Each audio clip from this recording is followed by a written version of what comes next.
Saya mau menyapa Kasil karena dari tadi memang kita tunggu-tunggu, mudah-mudahan Kasil bisa menyampaikan. Kasil, tema pada malam hari ini tidak lain dan tidak bukan adalah berapakah sebenarnya uang donasi yang salah digunakan oleh Agus. Mudah-mudahan Kasil ada jawaban, bisa memberikan kita pandangan ya. Tentu narasi Kasil ini sangat kita tunggu-tunggu Kasil. Silakan Kasil. Dengan waktu dan tempat dipersilakan panjang kali lebar. Oke, saya baru aja nyampe ini di Pematang Siantar. Seharian berkegiatan di Medan. Alhamdulillah sudah selesai di Polda Sumatera Utara. Sudah selesai 2 perkara, termasuk perkaranya Pak Sukarman, host. Mengingat yang ditanya ini kan harus pakai data akurat ya. Data akurat ini nggak boleh main-main gitu. Jadi ini catatan saya ya. Saya mulai urut dulu dari dimulainya Agus masuk di IG-nya Novi ya, 12 September. Kemudian 14 September di YouTube-nya Novi. Kemudian 16 September penyerahan donasi uang terkumpul sebesar 35 juta. Nah, kemudian tanggal 16 September Novi kontak ke Bang Denny Sumargo minta bantu di-up di podcastnya. Tanggal 23 September AS dan istrinya ada di podcast Densu, tapi syutingnya rekaman, baru di esok harinya tayang. Nah, kemudian tanggal 3 Oktober keluarga AS ditanya tentang donasi terkumpul, tapi kurang terbuka, cenderung berubah-ubah dari sekian jadi sekian jadi sekian seperti itu. Kemudian di tanggal 4 Oktober tim meminta mutasi rekeningnya agar agenda pengobatan bisa terukur dan akurat. Nah, disitulah per tanggal 4 Oktober donasi dihentikan ke rekeningnya Agus. Kemudian tanggal 9 Oktober mutasi diberikan dan diketahui ada indikasi itu dugaan penyalahgunaan sebanyak kurang lebih 350 juta dengan aliran ke 7 kali transfer ke 3 rekening penerima. Jadi 7 kali transfer ke 3 nama rekening. Indikasi dugaannya begitu, tapi ini berdasarkan data. Kemudian sampai di situ kita nggak usah lagi panjang-panjang. Di tanggal 18 Oktober itu pengobatan kelima di Jakarta Eye Center. Kemudian barulah tanggal 19 Oktober masuk FA, RD Law dan lain-lain di tanggal 19. Kemudian ada jadwal sebenarnya di tanggal 21 Oktober jadwal pengobatan yang ke-6. Tapi AS dan keluarganya sudah no respon kayak gitu. Jadi kurang lebihnya segitu, sekitar 350 juta Bang Faktual. Silakan kalau ada tanya, lanjutkan ke teman-teman lain. Ya. Oke, Kasil, berarti posisi Kasil sekarang bukan di Jakarta ya? Di Pematang Siantar, kemarin di Medan. Oh, luar biasa memang ini dulur saya nih, luar biasa menyala terus. Oke, Kasil. Jadi kepinterang saya. Malam Bang Patwal, izin turun. Oh iya, tunggu dulu. Sabar dulu saudaraku ya. Begitu Kasil ya. Jadi kalau begitu Kasil, saya tahan pertanyaan dulu karena ternyata Bang Pondan juga sudah bergabung mempersamai. Saya menyapa dulu beliau. Assalamualaikum, selamat malam Abangku Bang Pondang. Waalaikumsalam warahmatullahi wabarakatuh. Ini bentuk cinta, sayangku, hormatku, menghargai abangku Bang Faktual harus undangannya. Jadi jika tidak lama di sini nggak apa-apa Bang ya, paling cuma setengah jam doang laku di sini Bang. Oke, siap. Intinya seperti dari awal lah sudah dijelaskan kan, bahwa intinya kami menganggap itu sudah menjadi hak milik Pak Agus gitu kan. Terus kalau ada terjadi pemindahan, dasar hukumnya apa? Hanya itu aja lah Bang. Saling bertanya aja gini. Ya. Dasar hukumnya boleh memakai rekening Agus dan uang donatur ke Agus. Silakan dijawab. Tolong diulang Os, kalimatnya nggak jelas tadi Os. Kasil, coba diulangi Kasil.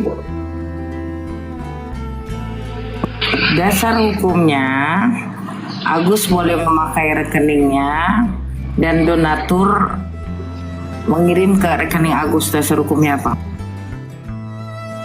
Nah saya bingung tuh Os, kalau hadir kalimat seperti itu Os. Memang pertanyaan gini, ceritanya ini sepertinya kalau boleh tahu nih, tolong jelaskan lah cerita awal ini, apakah hanya Pak Agus personal doang yang melakukan peristiwa ini semua? Saya juga nggak tahu nih.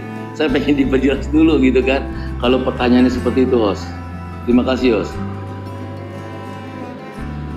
Ya Kasil, ada mungkin Kasil bisa sedikit diterang-terangkan Kasil, biar enak menanggapinya Kasil. Ini sebetulnya bukan pertanyaan, ini pernyataan agar pihak Agus untuk mempelajari hal tersebut dulu sehingga nanti berkembangnya enak. Kalau itu tidak dipelajari dan tetap ngotot bahwa itu uang Agus, ya nggak akan selesai sampai kapanpun. Jadi PR lah buat adikku Pondang, dan adik Pondang tadi PR buat saya juga tadi kan. Nah kita sama-sama punya PR di sini. Tapi PR itu akan kita jawab di akhir daripada cerita, mungkin sebelum penutup gitu ya. Oke? Adikku Pondang? Terima kasih. Kakak.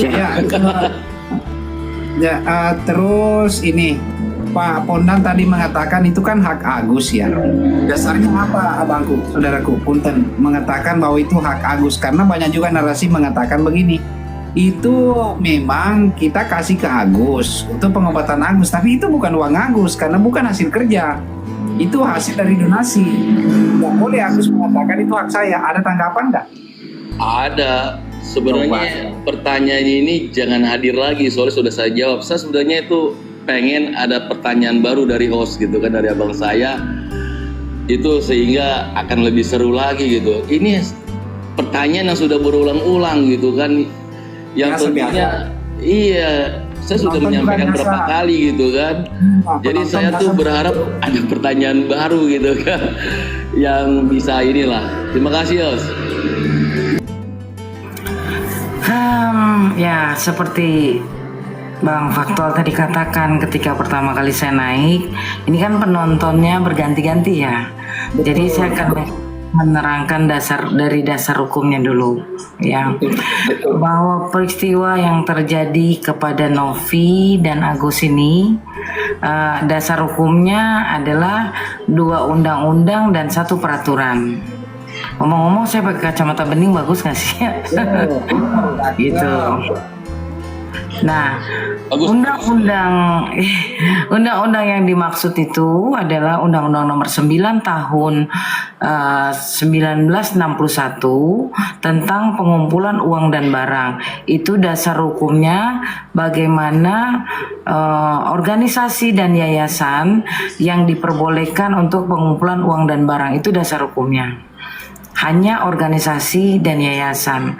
Dan undang-undang yang kedua adalah undang-undang tentang yayasan nomor 16 tahun 2001 yang kemudian dirubah menjadi nomor 8 tahun 2004, di mana di situ dijelaskan bahwa yayasan harus berbentuk badan hukum, punya legalitas, terdaftar di Kemenkumham. Sekarang sudah dipisah ya Kemenkumham ini jadi HUM dan HAM. Nah kemudian di Undang-Undang Yayasan juga ada perintah untuk diaudit di akuntan publik, itu perintahnya seperti itu. Nah kemudian kita mengacu kepada Permensos nomor 8 tahun 2021. Di Permensos juga dijelaskan khususnya di pasal 25 ayat 2 huruf D dan huruf E bahwa yayasan sebagai penyelenggara pengumpulan uang dan barang itu diwajibkan untuk membuat laporan dan kemudian mendokumentasikan apa saja yang diberikan, apakah bentuknya uang atau barang gitu. Itu, dan Novi hari ini sedang menjalankan perintah undang-undang yaitu peraturan Permensos dan juga dua undang-undang tersebut. Nah, kemudian ketika ada orang menyengketakan, katakan ini uang kan sudah ada, tapi kemudian disengketakan bahwa ini uang Agus katanya. Nah, ketika saya tanya dasar hukumnya, hingga hari ini saya masih belum paham apa yang dikatakan oleh pihak Agus dasar hukumnya. Saya belum dapat, karena kalau memakai pasal 584 KUH PER dan 570 KUH PER yang seperti Pondang katakan, itu adalah tentang hak milik dan peralihan sebuah benda tentang pertanahan, ya, melalui warisan, ya kan, melalui jual beli, itu 584 sama 570. Yang jelas kenapa saya bilang ini bukan uang Agus, karena ketika kita mengacunya bahwa ini adalah uangnya donatur yang mereka donasikan melalui rekening Agus. Bolehkah memakai rekening Agus? Awalnya sih boleh, kan yang jelas trust. Yang namanya yayasan ini memberikan kepercayaan kepada Agus ketika Agus meminta. Tapi ada percakapan di mana bahwa rekening Agus ini adalah rekening pelimpahan donasi. Donasi dari para donatur dilimpahkan ke situ.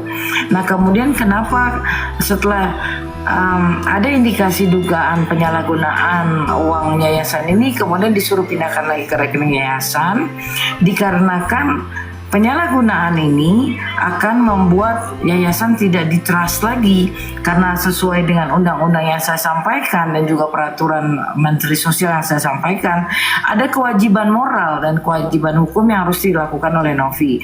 Kewajiban moralnya yaitu kepada para donatur dan kepada seluruh pengurus yayasan, baik itu pengurus, pengawas maupun pembina, dan juga moral hukum kepada administrasi hukum, ke Kemenkumham, kemudian ke Dinsos, ya, sebagai kita tuh mau menyelenggarakan sesuatu kan lapor dulu ke badan-badan pihak yang terkait. Nah, ini apalagi kewajibannya diperintah oleh undang-undang untuk diaudit oleh akuntan publik, kemudian harus memberikan laporan, itu wajib. Nah, ketika uang donasi ini yang melekat di dirinya Agus yayasan sebagai penyelenggara, otomatis uangnya disalahgunakan, ini tanggung jawab siapa? Tanggung jawab yayasan. Terus siapa yang bisa ganti? Sementara kekayaan yayasan pun adalah kekayaan mandiri yang kemudian timbul juga dari hasil pengumpulan uang dan barang. Nah, kita kemudian mengacu ke pasal 14 dan pasal 15. Di pasal 14 ayat 1, ayat 2 dan ayat 3 menyatakan bahwa ketika donasi itu untuk pembangunan, misalnya itu di ayat 1 huruf A, pembangunan misalnya itu di ayat 2-nya menyatakan apabila untuk seseorang, ya, misalnya kayak pengobatan mata Agus, itu jangka waktunya hanya 3 bulan. 3 bulan sejak donasi ditutup. Nah, kalau kita menghitung donasi ditutupnya Agustus tanggal 4 Oktober, berarti nanti tanggal 4 November, Desember, Januari itu sudah tidak berlaku lagi tuh. Betul ya, Oktober, November, Desember, Januari, ya. Tidak berlaku lagi untuk pengobatan mata Agus. Tapi kemudian di pasal 15 dinyatakan apabila masih ada sisa donasi yang semestinya untuk pengobatan mata Agus, itu menjadi uangnya yayasan. Uang yayasan yang diperuntukkan digunakan untuk sosial lagi. Dan dalam jangka waktu 1 bulan itu harus sisanya ini harus dihabiskan. Harus dihabiskan bagi orang-orang lain yang membutuhkan lagi. Ya, saya rasa itu aja Bang, faktualnya, nanti kepanjangan teman-teman bosan. Terima kasih. Siap, Kasil. Terima kasih. Kasil itu kan lebih mengedukasi.